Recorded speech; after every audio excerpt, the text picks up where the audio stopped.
So I want to start just by touching into what I consider an awakening experience to be, since this group is focusing on awakening and awakening related issues and practices.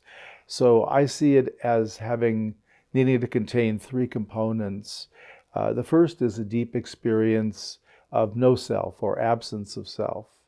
And normally if you're asked who you are, you self-reference in some way. You turn in, and for many people, I'm this person, I have this kind of a profession or work, I live here, I went to school here, I have family in this certain way. And we have a variety of other ways that we associate ourselves. We can do it by ethnicity or a variety of ways, what country we're from.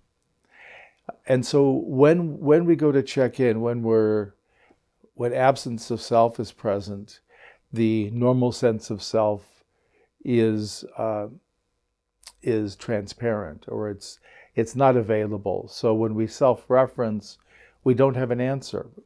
If I ask someone who's deeply in absence of self, "Who are you?" They typically won't know who they are. They can have some answers sometimes, but by and large, it's I have no idea response.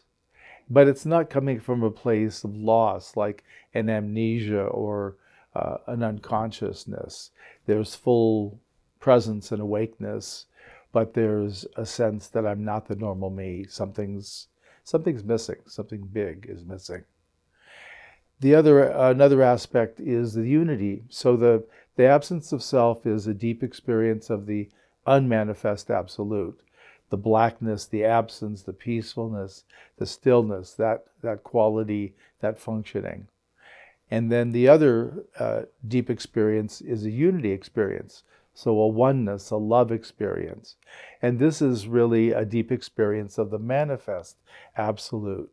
So we're having a deep experience of the presence, the beingness, the here-ness of the absolute. We're in direct contact with what I'm calling these days unborn love.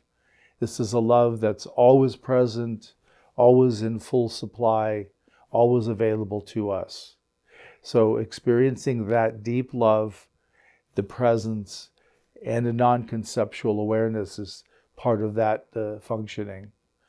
And that's characterized visually by a brilliancy, by a brightness. And so both of those have to be part of the experience of awakening. If there's one or the other, then I don't consider that to be a kensho, an awakening. The absence of self I would consider a no-self experience, which is a classical Buddhist experience, particularly in the Zen tradition, but also in the Theravada tradition. And then the unity, the love experience on its own would be a unity or love experience. Very profound experiences, both of them, no self or the unity. Very life-altering, personality-altering potential with those experiences. And then finally, there's the third component of the recognition. And the recognition is this pure love and this pure absence. Somehow together, that's who I am. In some fashion, this is me. And we don't quite understand it in a normal conceptual referencing or framing, but it's true. And we're very clear that it's true. And so the duration or the depth of the awakening, as it's referred to in the Zen tradition, really depends on how long the perception of oneself as the absolute, how long it lasts. Because it will begin over time to start fading a bit, and the personality will begin to reassert itself in almost every instance.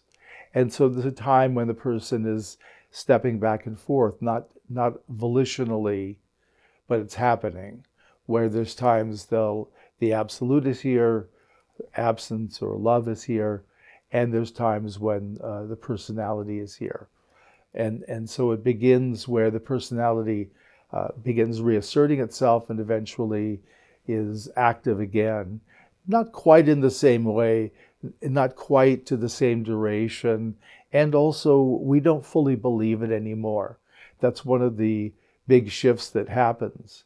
In the Theravada map of awakening, the first stage of awakening, the stream entry, one of the components is a dropping of personality view.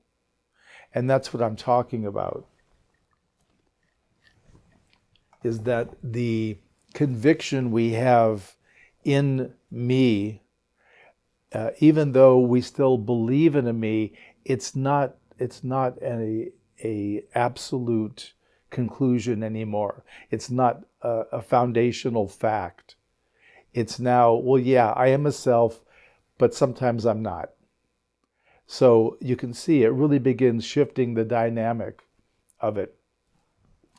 And anyway, so that's the impact, the experience. Like when I'm working with somebody, that's what I'm looking for, is I'm trying to test and probe how deep is the awakening in terms of how deeply are they experiencing the absence of self and the unity. We can have sort of more shallow or more in-depth experiences. And there's a variety of factors that go into that are too numerous to mention.